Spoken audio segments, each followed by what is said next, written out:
Good evening. My name is James LeMon. From Washington, Pennsylvania originally. I was the youngest of 6 kids. I had 5 older sisters. You see that picture there? Picture of me in middle school, and where I grew up was Jailbreak Manor, which was public housing where I'm from. My parents were wonderful people. They wanted the best for their kids. We just didn't have a lot of resources. My father lost his job at a steel mill, had to learn how to drive a tractor trailer, and my mom was a living homemaker, so she was only home on Sundays. With that being said, I felt like in middle school and high school, I was kind of falling through the cracks. It wasn't that I couldn't do it, there was just a whole lot going on in the community, in my home. And so I went to school just to make sure I got a meal, and I went to see my friends and play sports. At my high school, we were very successful. That's me in the middle. We were state champions in basketball, had very successful teams in football. That was my focus, but I never took books home for about 3 or 4 years, and it caught up with me. My 11th grade year, I got called to the front office. There was 2 gentlemen sitting there. I didn't know who they were. They were coaches, Tennessee and Virginia Tech. And ultimately they said, if you would have your grades, we will offer you a full scholarship.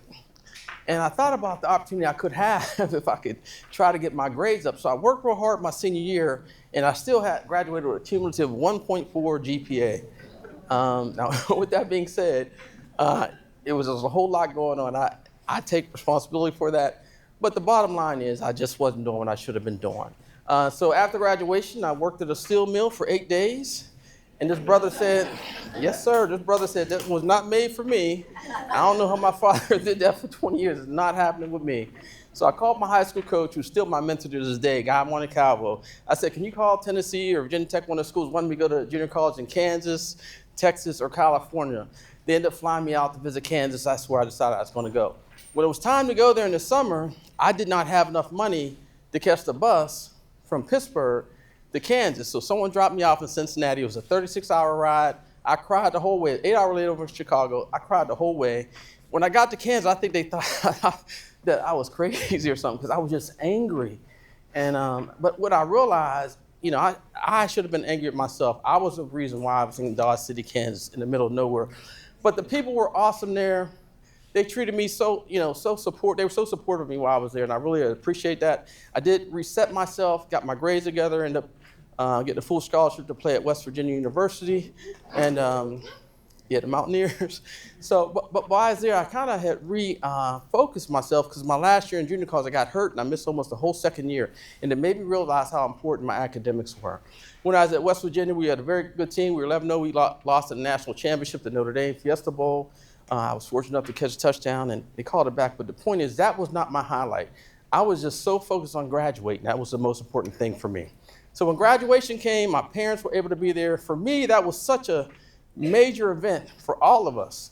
And it was still to this day a special day. And that's when I kind of really, truly got my focus on academics. The keys for me up to that point was learn how to work hard, on studying, because I just never had took the time to do it, perseverance, but also surrounding yourself with the right people. And I tell kids that all the time. Pick your friends wisely, because they're either going to lift you up or pull you down. I was able to get 3 master's degrees, 2 from West Virginia, 1 in education, 1 from school of medicine, community health. I got my MSW from Maryland, and also got my admin and supervision from Johns Hopkins. So I was able to make a big shift because I got refocused. And afterwards, I became a teacher and a coach, because I wanted to give back to kids like the people had done to me. So I've been in Howard County Public Schools 26 years. I was principal of Wild Lake, was my last school-based assignment for 11 years. I've been a central office for 8 years. And also I tell kids all the time, make sure you thank the people that helped you along the way. I didn't get here without a lot of people helping me at every step along the way. Make sure we thank those people, and I know y'all can speak to that too. Last spring, I was able to go back to Kansas after about 38 years. And I went out there just because I wanted to kind of get a feel for the place where I kind of reset my life. The people were fantastic, and that's what I remembered 38 years ago, and they're still like that. I will say in Howard County, in the public school system, we have over 30% of our kids that receive free and reduced meals, right? 30%. We have Bright Minds, our Bright Minds Foundation is our educational foundation. Figure out how you can help. I know a lot of y'all do a lot already, but we can use all the help we can get. I'm also a board member for Community Action Council.